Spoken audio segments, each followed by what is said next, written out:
Welcome, everyone. Today, I'm honored to connect with Fruition Productions. I'm your hostess, Mari, aka Crypto Rican Queen. Hi, Chris and Maya. These Hello. guys Hey, are the how's it creative going? minds behind the highly anticipated documentary Rigged from the Start. How you guys doing? Doing great. Thanks for having us on today. It's Good. been a really exciting few days. Yeah, we launched just on the 21st of November, and now it's been fun to see the reaction of everybody out there. So we're happy to be here and to talk about the film. Yes, and make everybody angry, right? Like, it's Well, gonna be the motto, right? Make everybody angry again for yeah, the first time. kind of being re-traumatized from everything. I mean, I think the only way we'd be more angry is if the price wasn't moving. Like if we were still living in the 50-cent XRP land. But at least there's that little bit of sweetness, which is like we have a resolution and things are moving on and we're moving to the next chapter. You can be re-traumatized from the documentary, but at least we know that there's a positive future in front of us. Yes, no, definitely. Maya was reminding me how long we've known each other. I was like, 3 years, you said? I thought, oh my God, it's just incredible how time passes by. And I just so happy that you guys are shedding light on some of the most critical moments in crypto history, because this has affected our space for so long. And I just wanted to thank you guys because your work resonates deeply with my own mission of empowering individuals. And I know you guys are going to do better things in the next year. So let's actually show the trailer and see a little bit more about Rigged from the Start, or the formerly known aka XRP Unleashed, which is what I remember. I remember all the time. Okay, so let's do it, guys. SEC is preparing to sue that crypto startup. The asset in question here is called XRP. Jay Clayton drops this lawsuit on his last day in office, like mission accomplished. We became convinced that this whole case was merely a show. The SEC has become a rogue agency. And our approach in the last several years have been just really a disaster. Day one, I will fire Gary Gensler and appoint a new SEC chairman. We don't need more digital currency. We already have digital currency. It's called the US dollar. The SEC came out and said Ether is also not a security. We believe current offers and sales of Ether are not securities transactions. I also have some theories as to some of the non-legal things that the SEC was trying to do. He was also being paid as a profit-sharing partner from his law firm, Simpson Thacher. That mission of the Enterprise Ethereum Alliance was fulfilled. Hinman has this unique personal financial interest. He could not be involved in certain matters because they benefited him financially. These two individuals are working at crypto firms that made very big bets on Ethereum. Jay Clayton, within a couple of months, goes to One River, who benefited from this decision. You follow the money, it paints a very clear picture.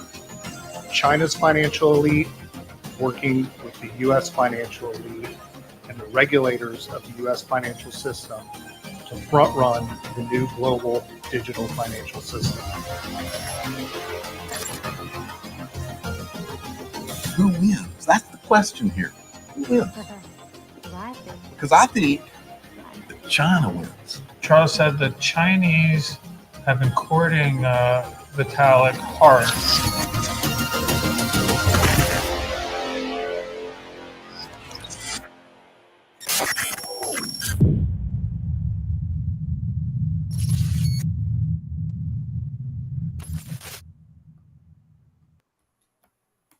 Wow, like, and the whole mention of China, guys, is just like, I'm like, what? I kind of like have that feeling that our government was working not only with the Chinese government, but around all the governments around the world, because of the IMF, the WEF, and all this stuff. But I'm like, now going from thinking about it and then basically confirming that with your amazing research, I just, wow. So, oh my gosh, like I can't even, like, when I saw that, I was like, I just want to, ask you, how did you guys started on this, I mean, documentary on, basically you guys have a whistleblowing documentary, right? Yeah. You basically, nobody starts with, I mean, how do you guys come up with this stuff? Go ahead, Maya. Chris. You start with that, Maya. That's all you. Okay. Well, October of 23, we we were just kind of talking about some of the different films out there about cryptocurrency, and we realized, while there are a lot of films about Bitcoin or even, meme coins, Dogecoin, um, there weren't any about this story of Ripple slash XRP and versus the SEC and this whole lawsuit. And we are major XRP holders. We've been in the crypto space since 2017. Actually, I met Crypto Rican Queen here back in 2000 and I would say 2021 on TikTok. We've been through it all. And it's been a wild ride, but we realized, hey, why does no one know this story? I feel like this is an important story to share.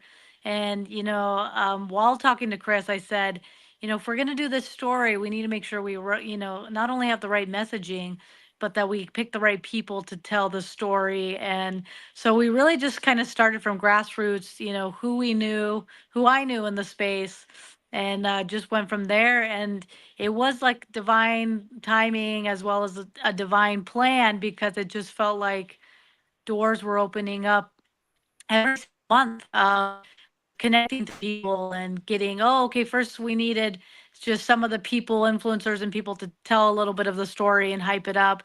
Then we got into more of the financial advisors and experts, Linda P. Jones and Jake Clavers, and kind of then got into John Dean, some of the lawyers, and Jimmy Valley. And then really getting Stephen Narioff was a huge blessing, because while John Dean and Jimmy Valley set up the perfect stage, it was really Stephen Narioff that had the receipts and took it home. So, man, I mean, he went through hell and back. I mean, and yes, you guys can find about that. And can you tell them about your website so that they can watch this amazing documentary? Yeah. So if you want to, it's now available. We launched in November 21st, and you can go and get your own digital copy that you'll have forever on fruitionproductions.com, FRUITION productions.com. So, please share with family and friends. We are working on getting the word out. I feel like this is an important story for the Thanks for doing world. that. Thank you for doing that, for the world, right? Because it's really more than just about the crypto space or XRP community. It's really more of giving the power back to the people through knowledge, through understanding not just only the past and the corruption, but understanding where we're going, with the future of finance. Man. Yeah. So you mentioned the whole scandal. I mean, why is it? Because those of us that were in the XRP army, we already knew there was something going on. There was something off, Right. And why is it there's such a big chasm between the people that are in the Bitcoin and ETH community and us? I mean, why do we see more stuff than the majority of people in the crypto space? It's my question. I know it's a little bit weird, but I don't know. Go ahead, Chris. Well, I think of the answer to that's pretty obvious, and there's a coordinated effort for foreign entities to hold control over the crypto space, and mainly the Chinese have smartly, tried to front run the new financial system, and they do that in a couple of different ways. Obviously, when you look at the global aspects of what's happening with the BRICS nations, and we're moving off of the U.S. dollar as the global reserve currency, as the BRICS nations get together and try to do, transact without the dollar being involved, mainly over, oil transactions and other types of common energy transactions. There's also the narrative that we exploit in the film, which is, the dealings of the most powerful financial institutions, mainly in our case, JP Morgan, which is arguably, one of the largest banks or the largest American bank, in the world. And its dealings with the Chinese, which naturally, the capitalistic mindset of any big institution is, how do I grow audience? How do I grow market share? So you go to, the fastest emerging markets, in this case, the Chinese market, which is in the 2014-15 timeline. Cryptos were starting to bubble up, and Ethereum was just being thought about. And I think that, Ripple had a fantastic product. It is ostensibly, an enterprise product for moving, international transactions, as we all know. And I think that it was ahead of the game, even in the Ethereum first public address that Vitalik makes at the Bitcoin conference in 2013. He literally references Ripple XRP in that presentation. And this is very early in the crypto universe. So I think that, there has been a coordinated effort amongst using the US regulators as a way to slow down Ripple so that Ethereum could be positioned as the number one blockchain to do, all of the utilities. And then, we kind of came under attack, or mainly Ripple became under attack, which then, had negative ramifications for everybody that was holding XRP, which is like the opposite of what, a capitalistic free market should be. So that's kind of at a macro picture of what I think is going on. So again, you're not only talking about the whole lawsuit against the SEC, you're talking about a treacherous behavior of our government working with China. And then we got ETHgate, basically. So there's many. This is like an onion. You guys. It is an onion. Yeah. Onion is still not done, because the other day, a week ago, they were going to put Jay Clayton in charge of what? Southern District of New York. Yeah, most powerful appointment in attorneys. And I'm like, oh my God, please God, no, because this is one of those people that are part of this whole mess. How do we combat this craziness? Because for me, what it seems to be happening is that the old financial system is entering into our space. Well, it used to be slowly, but now it's like fast. A freight train. Like Rosie Rio said, the train has left the station. Yeah. But not so. We have a train coming this way, and how do we deal with that? Besides, showing this to everybody around the world. Yeah, I mean, I think we have to hold our government accountable. I think this is an age of transparency, an age of authenticity. And so I think that awareness is obviously the first step, educating yourself, researching. And I think the XRP community is well researched. If we're investing this early and remembering that we're all very early in this, then it is our job to kind of continue to advocate for a fair and just system that allows for, obviously the dream, I think, of the American economy is may the best product win. Like, if it's truly a better product, and it should then in the marketplace be the most adopted. But what often happens is, folks have special interests. They're sent into the revolving door of Washington, and then you get preferential treatment, one product over the other. And it happens in countless industry. It's not just this one story, right? This happens all the time.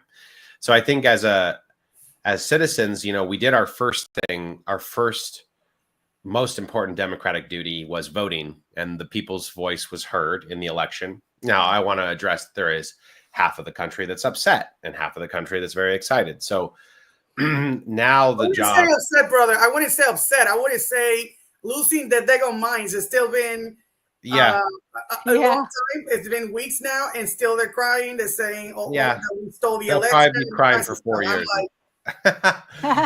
But the thing is now what we would hope for is, let's hope for the best outcome possible. So right now is a critical time for us. Okay, the election's done. We've cast our votes. The most important thing that can happen now is who Trump appoints to. That's what one of the most powerful things the president does is appoint all of their cabinet positions, basically all of the various agencies, and there's tons and tons of appointments that have to be made.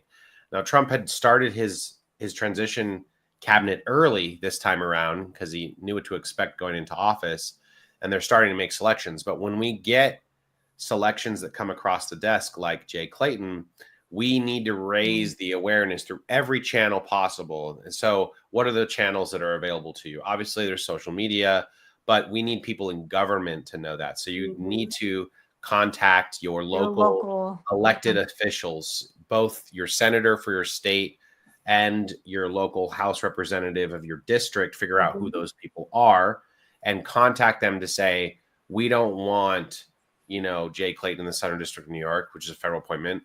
We don't want anybody in the SEC that's going to continue to do what Gary Gensler was doing. We really need like a Brian Brooks in the SEC who's, you know, more educated on crypto and is going to provide clarity around the marketplace. And I think that's going to happen, as you mentioned earlier, because the big institutions are moving in. See, JP Morgan used to pretend it wasn't interested in crypto, but obviously that has been called out. It's like, it's obvious that you do care about it. You've got your own coin, you've got your own developments, you know, don't pay attention to what I say, pay attention to what I do, you know. Exactly. Follow the money. I think that's one thing that I noticed that because I wasn't in the financial system until I started dealing with crypto in 2021. And started noticing how everything is connected. Everything is money. It's not really the government. It's the money. The banks, institutions, hedge funds, all this craziness. The dollar, the fight against the dollar, the petrodollar. Now BRICS getting rid of not wanting to deal with our currency. It's a lot of stuff, but that most people are not really aware of. It's like we're out of the matrix, and the majority of people are in the matrix. And I'm like, we need to wake everybody to so that we can have a really level playing field, which is one of the things that I like about XRP and all this stuff. Oh my gosh, like exactly. We've got to wake people up because things are changing, and I mean, just the systems. You know, with rigged from the start, it's dense. It's a lot. And I know we're getting a lot of comments of, wow, you know, I knew this, but didn't know that, or holy crap, I don't even know how to process this. I need to watch it again. And, you know, but hopefully with this film, we're able to just get people asking the right questions, right? And being interested and curious in, you know, just following the money, finding out how the system works. So, yeah. And I think the other thing that it's funny because I used to concentrate a lot. You know, I would talk against DeFi, but again, everything is centralized. This is the banks and institutions, the hedge funds. I think DeFi and what XRP is doing, Ripple Labs, is what we need. We need more of that, which is why I've been talking to people more about that area. Now we got. Would you have thought like 5 years ago that we will have XRP on meme coins? Like what in the world? I wasn't really bothered by this whole thought until pretty recently. Like I had never really thought about it. And so let me kind of share this thought experiment. So we all have a public infrastructure that the public shares for exchanging money, and that's called cash. Okay. So we can freely exchange cash back and forth without the involvement of a third party. Now, rarely is anybody paid in cash, unless it's like under the table or something in 2024. But my point being is that I can hand you a US dollar, and that is now it's moving from me to you, and it doesn't require a third party. Peer-to-peer, right? Peer-to-peer, which is what crypto is about. Exactly. But the problem is that there's no digital equivalent of that. I never even think about it. We don't have public infrastructure to do how most of us transact now is digitally. I'm paid by my company or my work or whatever.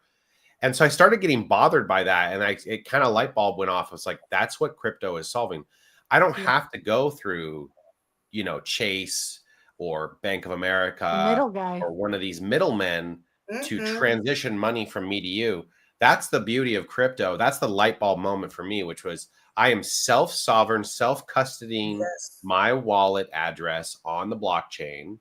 And then I am able to transact from me to you or anybody I want without a third party involved. That's the public infrastructure we're missing. And so that I think is the beautiful solution that blockchain is providing us, is allowing for us to have peer-to-peer transactions without the middleman, and not pretend peer-to-peer like Zelle and Vimeo or Venmo. Venmo and Zelle are like pretend peer-to-peer because they're actually PayPal, because now they even have a stable coin. Yeah, those are all really backed by big banks. Like at the end of the day, you need to have that transparency, that infrastructure. So that's the beauty of having a decentralized blockchain for public money transactions, so that we can send it back and forth without the banks. And that is exactly why the banks are getting involved, because they see the writing on the wall. They're like, shit, if we don't get involved and we don't invest and we don't do this now, we will be irrelevant in 10 years. So obviously they're too big to fail. The quantum financial system, they've put out so much money that basically they are impervious to failing, because if they were insolvent, the federal government have to step in and basically print money to make them solvent again. And so exactly. It's what we don't have, because if all of us acted like the federal government, that we could print our own money, which actually we can. Wait, yeah, I told you that. Yeah, we can print our own money. We can do anything that we want. If you think about it, this is the reason why they're against our space anyway, right? Yeah. It's the decentralization that they've been trying to get, and that's why so many giving us too much freedom. Yeah. Yeah. But I was talking this morning about Open Eden and 4.19% yield per week. Whoa, that's for crazy. your XRP, for your Ethereum, for your Tell me, I mean, people knew about that they're being stealing from us. Because for me, cash is trash, right? Yeah. Like seriously, it's just crazy. Wow. Yeah, I mean the biggest. Yeah, exactly. Like holding cash. Literally, cash is losing value by the second, right? Like if it was just sitting here, it doesn't matter whether it's cash or it's sitting in your bank account. It's just like it's going down in value by the moment, and we've never rarely. I don't think there's like any good place you can point to in history where we had like a strong reverse inflation maneuver. Inflation usually just inflates. Maybe it slows down, but it doesn't like suddenly bread is 50 cents again. Like maybe gas prices go up and down based on factors and supply and demand, but overall, like the cost of goods that the everyday person feels all over the world, the cost of eggs and bread and like groceries are just freaking insane now because of how much money we've printed. 40% of every dollar printed after 2020 to now. So in the last 4 years, all of the money that ever existed was printed, which obviously has an adverse effect on the value, which means that the cost of everything goes up, and it creates this vicious cycle. So Chris, wait. Are you telling me that it's not price gouging? That it's not the corporations that are stealing our money? What? I mean, corporations are definitely entitled to profit for sure. And like, I would argue there's price gouging that happens like in the medical industries and the pharmaceutical industries, when a 15-cent pill is they charge like $2,000 for it or something. But I definitely think that there is, a direct correlation to the amount of supply of money and then the overall net cost of things. And when you have an insolvent, government, federal agency, or actually it's not even federal, it's a corporation that prints our money. It's just printing our money into oblivion, Chris, please, thank you so much, because it's like I've been talking about this as XRP Queen, as your wife, a long time. How long? Before everybody was talking about it, we haven't been a country in a while. We have a corporation, and all of us are just numbers. So again, we got this documentary for me just reminds me of the story of David and Goliath type of thing. We are the Davids against the government that is working against us, and then we got banks and institutions. It's like it's all this craziness. It's a lot. By the way, we got almost 500 people in this live. I never had more than 20 people in any of my stuff, but I streamed it out to our X page as well, so hopefully some folks come in. My God. Yeah, we hit actually 500, but I want to ask you about what was your research process like, and did you face any pushbacks or challenges in uncovering and presenting this information? Maya, do you want to start with that? No. You go ahead. Oh, you want me to do it? That's Okay. yeah, So yeah. like, obviously when we had looked around in 2023 about doing a documentary on XRP, the first thing we noticed obviously was that there was sort of a net negative sentiment around most crypto documentaries. Crypto is bad. Crypto is gambling. Crypto is fringe. And even the most recent documentaries that came out in 2024, we went to the premiere earlier this year of This Is Not Financial Advice, which is about the Dogecoin millionaire. That was brought to you by the Gambling Addiction Hotline. That should tell you everything you need to know. What about ABC's Impact X, the year that broke crypto, which I was part of that? Everything has been just negative about our space and the scammers and blah blah blah. Scammers, shillers, all that stuff. And then so what we did was basically, Maya had the connections in the community. We started reaching out to folks and talking to people. And I don't know that we really knew exactly what the documentary was going to be about when we started. We kind of found that along the way. And that the light bulb really went off when we first had gone to Jimmy Valley and visited him in Texas. And we started, Zach Rector and Jimmy. We representing always, Chris. Yeah. So always Jimmy Valley and Bethel Capital and the whole red folder scandal like 2 years ago, right? Oh yeah. Yeah, exactly. So, thank you for watching. Jacob Miller mentioned it. So we basically started the research process with him, and he was like, "Hey, let me show you stuff. Let me show you stuff. Let me show you stuff." And he kept showing me stuff, and I was like, "Wow." He had constructed this whole timeline of all these events. He had given us all this research, and that was when my light bulb went off, and I called our editor and I said, "Okay, I think that the story we have to show here is the revolving door of Washington. It's the corruption of the Securities and Exchange Commission." And we always knew that we were kind of under attack, that crypto was under attack, but it was never really clear what that corruption exactly was, or at least I wasn't researched enough at that point. And then once we got, shout out to Coach JV, he helped us get John Deaton to interview us because we had interviewed Coach already, and we had gone down to his facility and interviewed his staff and him. And then it was like, okay, these people are not, evil. They're trying to do the right thing, tell the story from the community's perspective. So we were able to get John Deaton to come to Los Angeles, and we filmed him. And I will tell you, when we filmed him, obviously I had questions prepared and we had built a few things.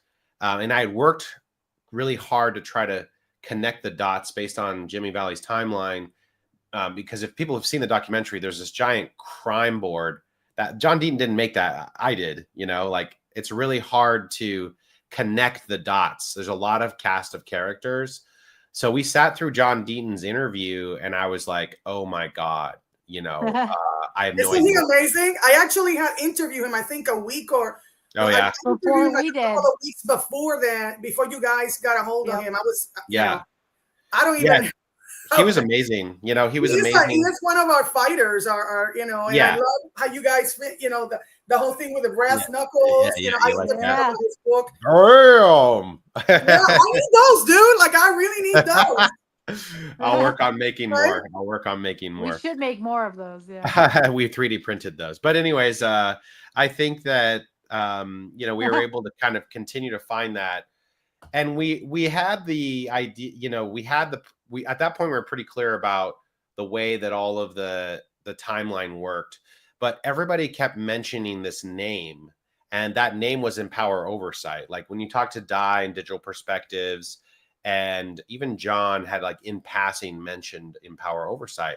So it was like way later that we coordinated with Tristan and Jason from Empower Oversight, and a lot of people from the community that aren't in the documentary, I should give shout outs to as well, who helped provide research. A lot of ex-sleuths, people like Wheezy and Crypto Cowboy helped provide research. They were like, hey, this and that. And the gentleman by the name of Stewart from Scotland and Mr. Hubbard. There's so many different Warriors Rise. Yeah. There's so many different people who had done the research and pulled all these documents together.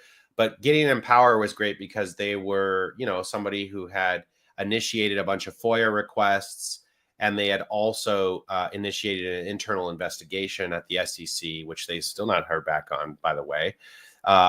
presenting all of the community's findings, you know, to say, hey, like, look, they, you know, trying to push that. So anyways, it kind of evolved. And then when I interviewed Steven the first time, I was like, what kind of rabbit hole are we going down here? Like, this is insane. And actually, the interview that's in the film is not the first interview I did with Steven. It's the second interview I did with Steven. Because the first time I interviewed Steven, we talked for about 6.5, 7 hours. Wow. And it was like, where's the rest of that? Because some of us that are XRP there was so much. We want to watch all that stuff. We just I know. I feel like I didn't get enough. Yeah, there's a lot. You get that same comment. Well, you know, the thing is that Steven knows a lot. Yeah. And he was there from day one inside of Ethereum and saw, you know, a lot of the things that they were doing. I think that there's a whole nother documentary that needs to be dedicated to the Ethereum Foundation. There's actually a lot more things. We just need to substantiate some of the claims because one thing we were very careful about is in the documentary, we wanted to make sure that we didn't put anything in there that we didn't have the facts for, like, you know, the receipts, like here's the document, here's the thing that backs up. Well, get sued, right? You guys were not scared getting some kind of lawsuit, defamation lawsuit. Well, yeah, I mean, like, obviously there's always a risk of that, but everything is backed up. Like, you know, we were very careful with like the recreation sequences, that we didn't do anything that was beyond just people. Like, for instance, we didn't fabricate any dialogue. Like, right, if I made up a scene where Vitalik and Bill Hinman were talking to each other, that would be bad because we don't have the transcripts of that conversation. So to get around that, you don't really display them doing anything nefarious or that could be proved as like defamation, but rather, you know, you just kind of say, well, they met, we know they met, that's a fact. And we just don't know whether what was discussed exactly, although the transcripts do exist. We just don't have them in the public. I'm pretty sure Ripple knows them, but I don't know for sure. So yeah, it's just an insane process, like putting together a story like this, but it's just evolution, you know, one step at a time. You learn more stuff, and then you really try to like focus yourself on telling that story as cleanly as you can, you know, given the complexity of it. Oh, I think you're on mute. Crypto Rican Queen, you are muted. You're unmuted. I see you're muted. I see your mutes. I said, oh, sorry. I said you didn't fabricate things like the mass social media that pulls things out of thin air that are not true. Wow. I mean, that's we need more of this type of you know, real reporting. Again, like Elon Musk said, we are the mass. We are the media. Yeah. Citizen journalism. What you guys did with this amazing documentary. Oh my gosh. So you feature several key voices in the documentary. How did you decide who to include and what perspective to bring is the other question. Because there was like, you know, a lot of interesting people and a lot of people that I know, you know, Echo and Glam and Rico, you know, and all of them. You know, really, it was like we were being led divinely. I mean, the doors were opening. I know that I wanted to make sure that the people presenting the message and in this film was authentic and real, right, as a person. But ultimately, you know, Chris really started. It was interesting that we didn't really figure out the storyline till later on. But yeah, I can't say much in regards to that, except for we were just divinely guided to the next person, you know, the next door that was open, the next person we should talk to. And go ahead, Chris. Yeah. A lot of it was networking. So Maya had known, you know, the smaller influencers. She knew Graham Glam, you know, Brooke, Rico, and she knew Echo, Rico Zach, and Echo. And then you know, those everyone. guys kind of helped us bring Coach in.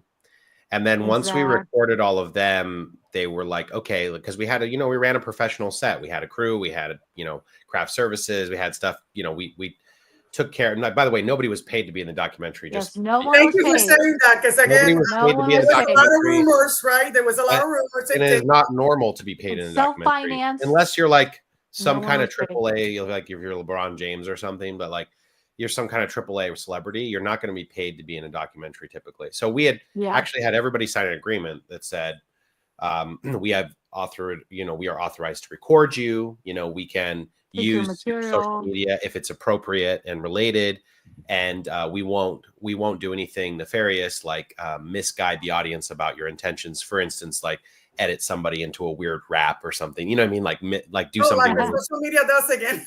I'm Yeah, sorry. yeah, we're not allowed to do that.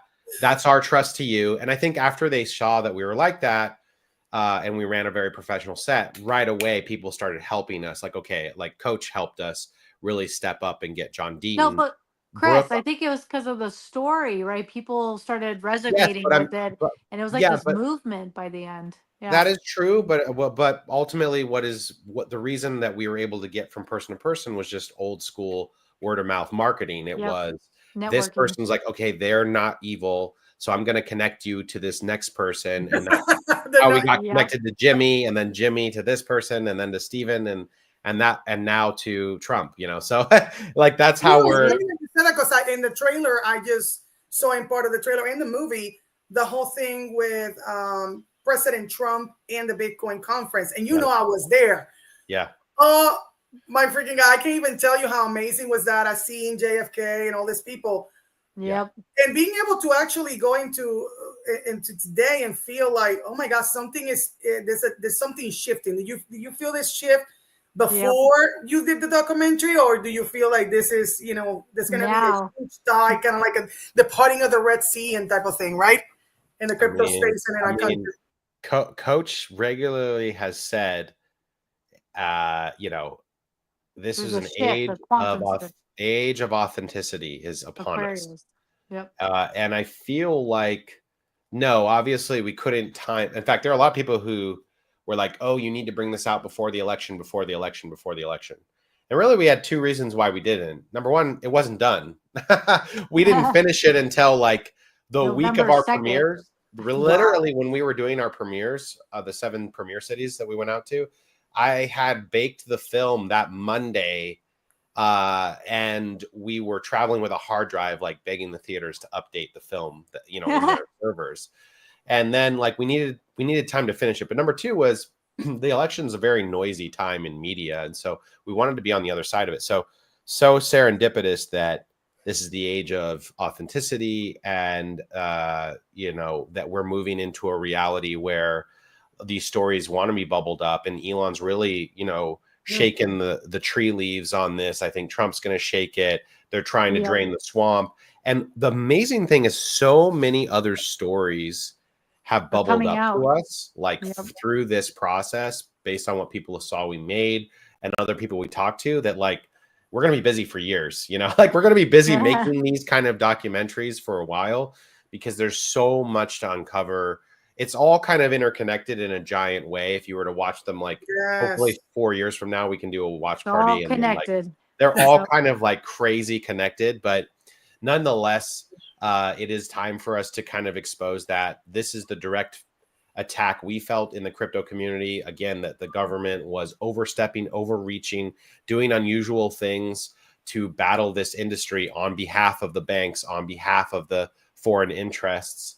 And so that's not democratic or American. So we want to see that stuff go away. We want clarity within the market on how these assets are going to behave, how they're going to be regulated, and ultimately just let the technology fly. Otherwise, it's going to go somewhere else. It's going to go to another Because how country. many of us didn't think about leaving this country?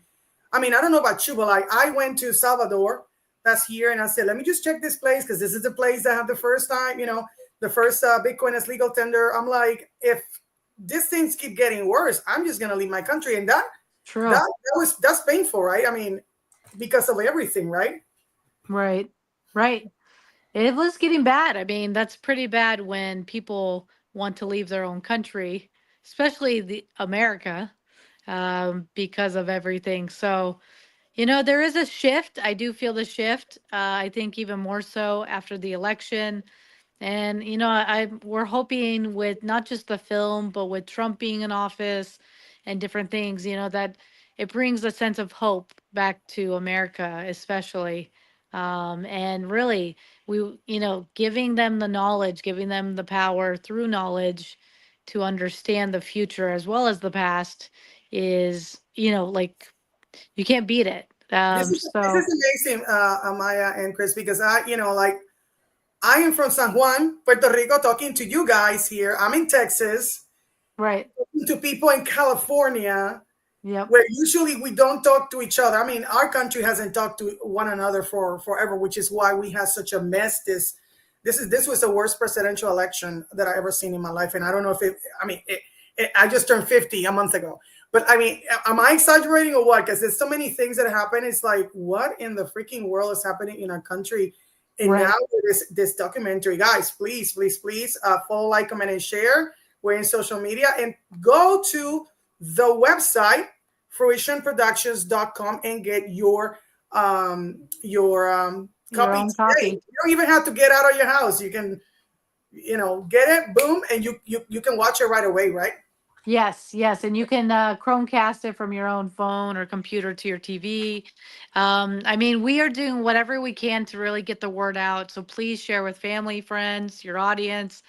It is confirmed we are in communication with Trump's team, as well as personally, we were able to get it to Elon Musk just even a few days ago. So we're hoping, dream come true. Elon puts it on the platform for the world to see. That'd be great because it would benefit us all. This has been our story for a very long time, so. And I think you guys mentioned the spiritual theme in the last couple of months. Financial, it doesn't matter where it's at. It's that a lot of us were led into the crypto space, right? Because there's a lot of I noticed there's a lot of us that have got the same story, or we're not.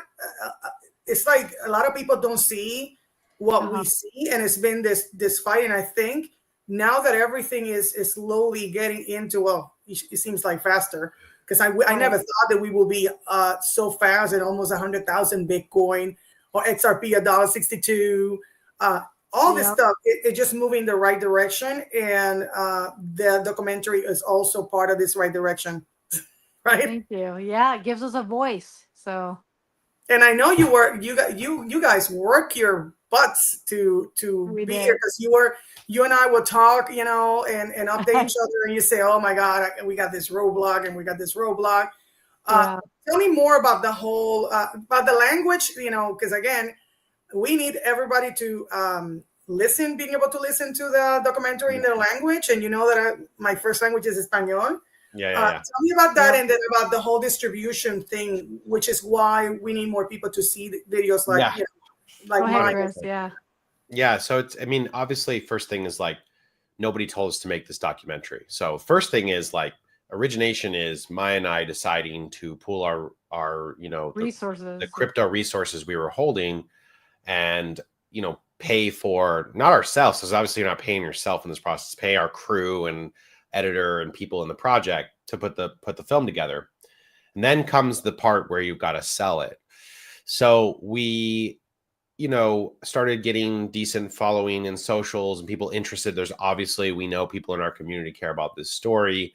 But as we went out to Hollywood and we attended the American film market this year, and we have talked to lots of different sales agencies, distributors, different people like that, they just generally didn't understand crypto at all. So that's kind of why we started, tweak the name a little bit to help that wider audience understand this is yes, it's a story about crypto, but more it's a story about government overreach and a story of corrupt regulators, under the influence of foreign entities and foreign interests, doing things that benefit themselves and not the American public. And that is the most important part of the story. So when we started talking like that, more people in Hollywood started paying attention a little bit more. But Hollywood's very jaded and old school. Like they're basically kind of like, well, who's in it? And I'm like, well, some of the biggest people in our crypto world are in it. And they're like, huh? I don't know who that is. They don't know those people. They don't know those people. Like we know those people. Yeah, right? So that's why you end up kind of being like, all right, well, screw you then. I'm just going to release this and put it out in the world. And, you know, originally they were like, don't do a screening thing, like don't show it in theaters. And then we're like, screw that. We're going to go show it in theaters. We took all the risk. We rented all 7 of those theaters. And it wasn't like we got some kind of deal. Like we had to pay for every seat. We rented the entire place and we didn't know whether anybody would come. We said this could be a good idea or a bad idea. This could be a really great idea. This could be a really bad idea. And it turned out to be a great idea because it was amazing to see the community around the 7 cities that we went to. Community. And you know, we're still thinking about doing more of them to get more folks out there.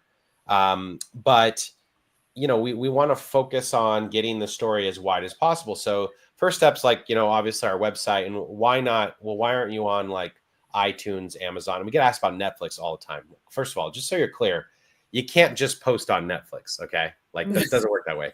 And you can't talk to Netflix directly either.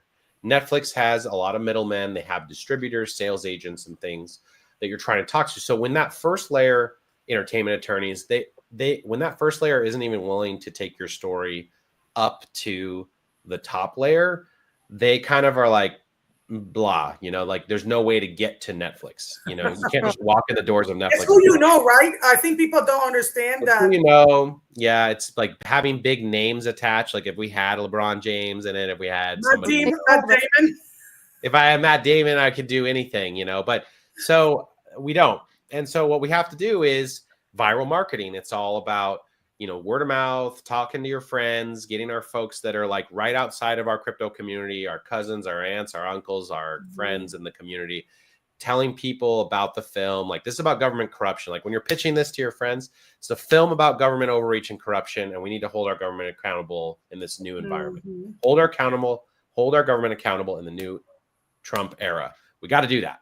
Whether you're like anti-Trump or for Trump, I think you should be generally supportive of the idea that we need a transparent government that's going to work for the people, not against the people. So that's the pitch.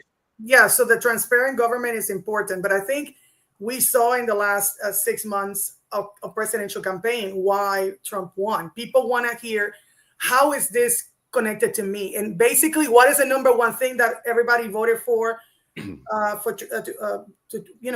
Trump? Is because everybody is struggling. We didn't have money. Government, overreach, but also, hey, you can be your own bank, and somebody's trying to stop you from doing that, right? Yeah. So it might be something that you guys can, throw. We can actually take a page out of his advertisement. That advertisement genius. Right? Yeah. Well, yeah, and so now expanding the audience, right? So we want to make sure that we provide subtitles. So we're a small company. Like, oh, why didn't you have that on day one? Like, we're working on it. Like, we do want to have it. Everything costs money, exactly. So now that we have some sales and people are starting to buy it, like the first thing we do is reinvest to make sure that the film can reach more people. So we're working on subtitles right now for 7 or 8 languages globally, including Espanol. Those will be subtitles. Like we don't. Those are. Well, I don't want to announce those yet, but we're working on all the major languages and making sure those are available to folks, and then and also quality subtitles too for hearing impaired folks. Yes, yeah, because again, that's all there, and we'll have those there really fast. Like we're working as fast as we can to have that available. Like we're talking days and weeks, not months. From the perspective, and I don't know if anybody's asked you that, but from the perspective of monetary, because I know you guys did this on your own dime. Like seriously, this is the reason why we need every person that is here. We got right now 1,251 people. We need all of you guys to go and get this today. How much money are we talking about? Not specifically, but like, how much money did you guys put to get this to result? Because I don't think people understand how expensive it is to an independent film. Like. It is expensive, like pretty much a house. It's pretty much a house, yeah. It is expensive to do film, and you have to realize that, like, again, we have no backing, and like, we also did this on a shoestring budget. Like, so documentaries in general, like the budget's got to be a little smaller, so you don't have actors, and you still have locations, you still have a crew, you still have a camera guy, sound guy, SHE or union, right? Yeah.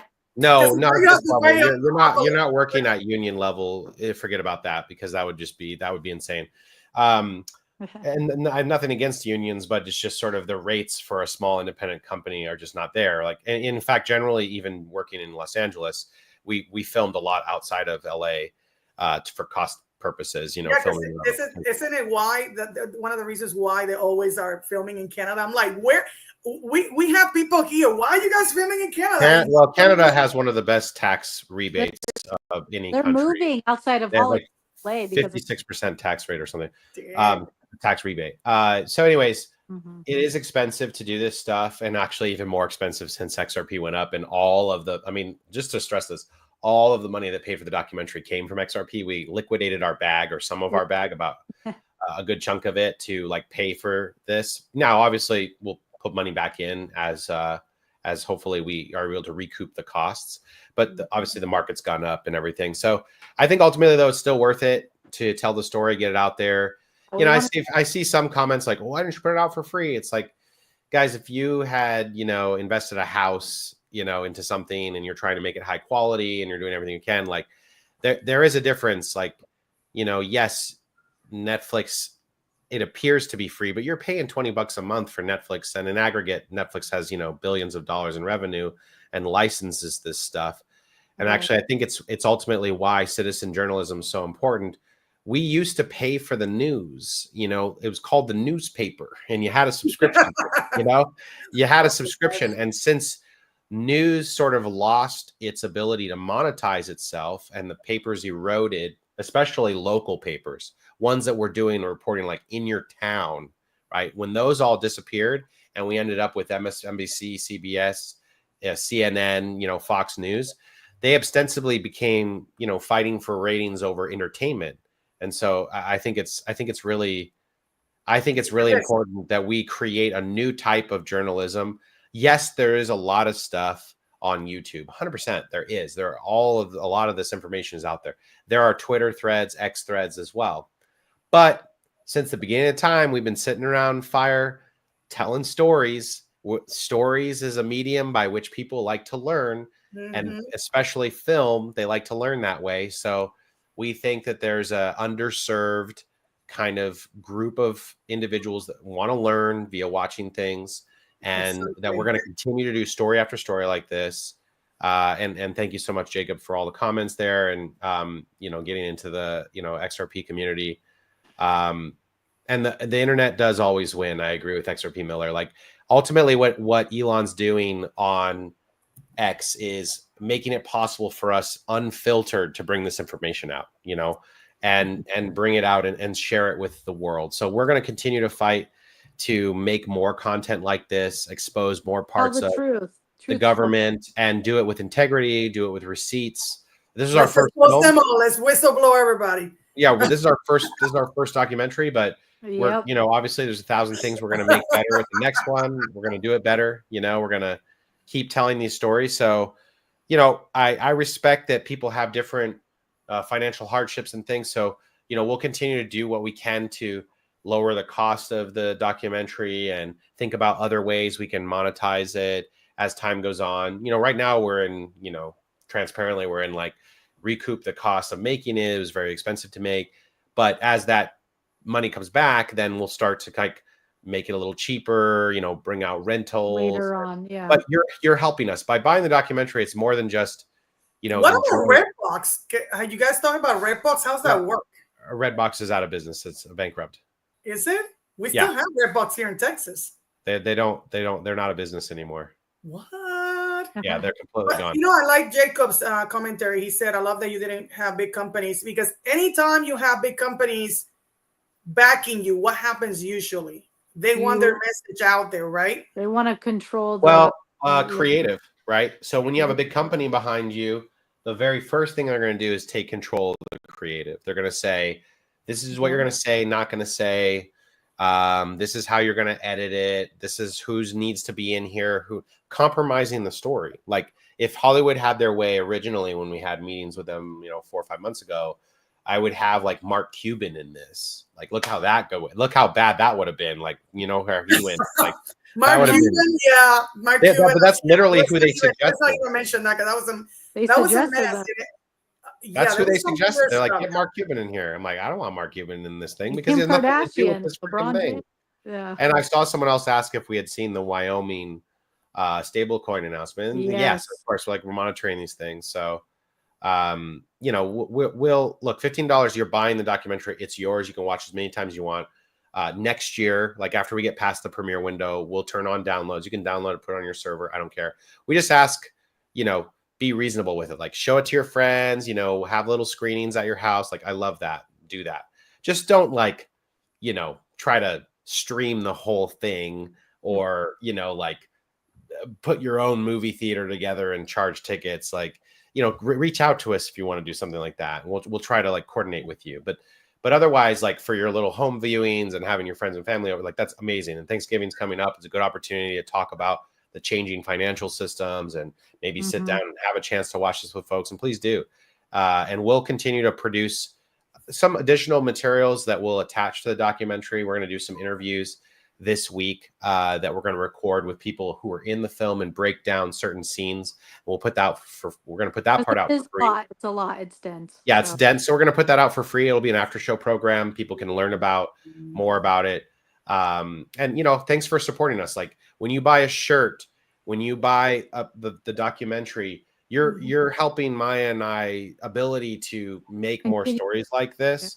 This money's already spent on this documentary. So, that money's already gone. But when you put money in and help purchase it, you're helping support independent journalism. You're helping support citizen journalism, decentralized democracy. You're helping support us tell more stories like that. And that's really meaningful to us. And we are trying to provide a value product to you. Like, here's the documentary. This is a product to you to enjoy. Here's a shirt with, your favorite logos, XRP on it, whatever. And we'll continue to do that as long as we can, continue to tell these stories out in the public. I thank God you guys are really, really young because we need you guys to do more of this stuff. I think the monetary cost can be recuperated, but can you tell people before we close how many hours you spend doing this stuff? Because our time is never be recuperated. No, this is not an industry to go into if you're thinking about hours.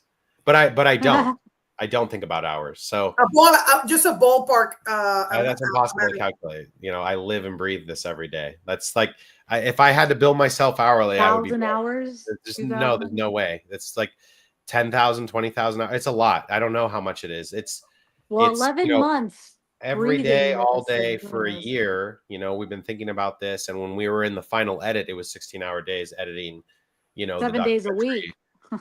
So there's no way to quantify the hours. It's a lot of time, but when you love something, it doesn't feel like work. So I feel very privileged that we're able to have the resources to do this, which is from years of accumulating crypto from, the 2016, 17, 18, 2020 time period.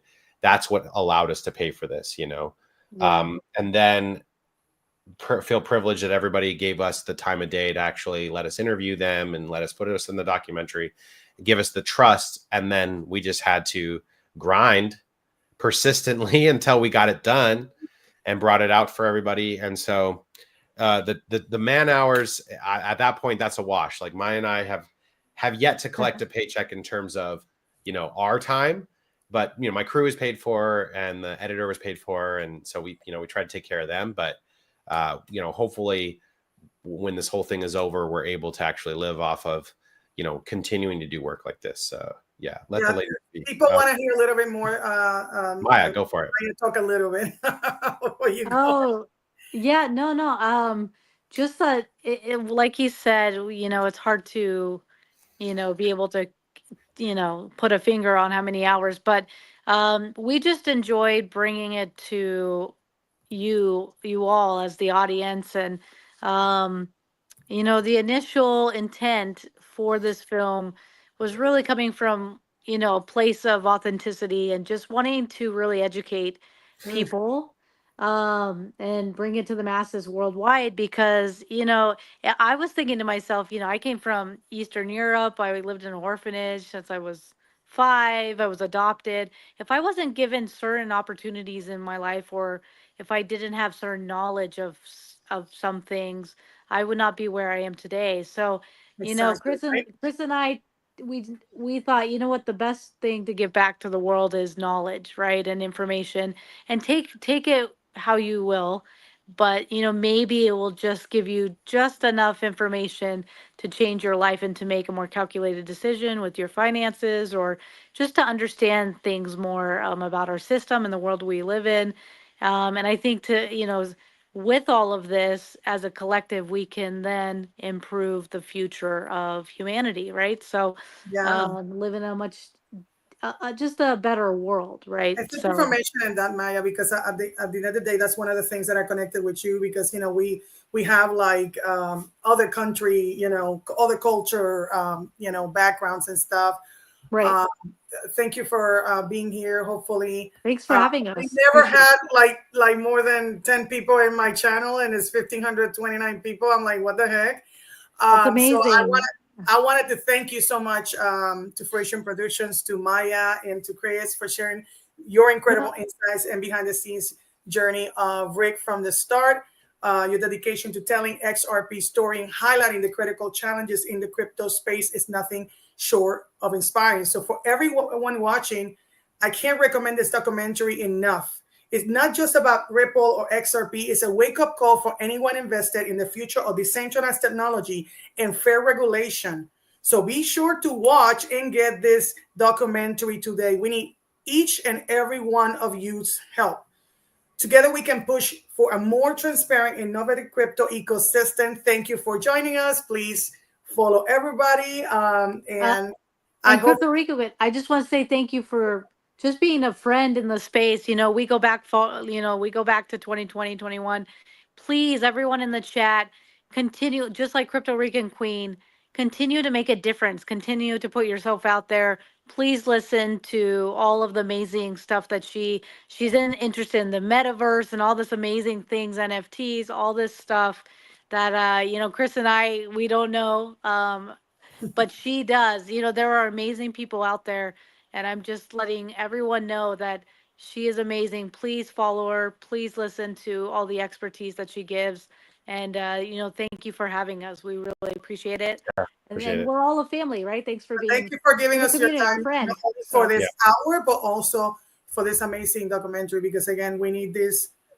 I don't think you guys understand, each of the people that are here, how much our country and the world need this. So we see you guys later in the Crypto Rican Queen, bridging the gap between the rich and the poor, coming from the great state of Texas. Que Dios los bendiga, and take care. Thank you so much. Thank you. Bye-bye.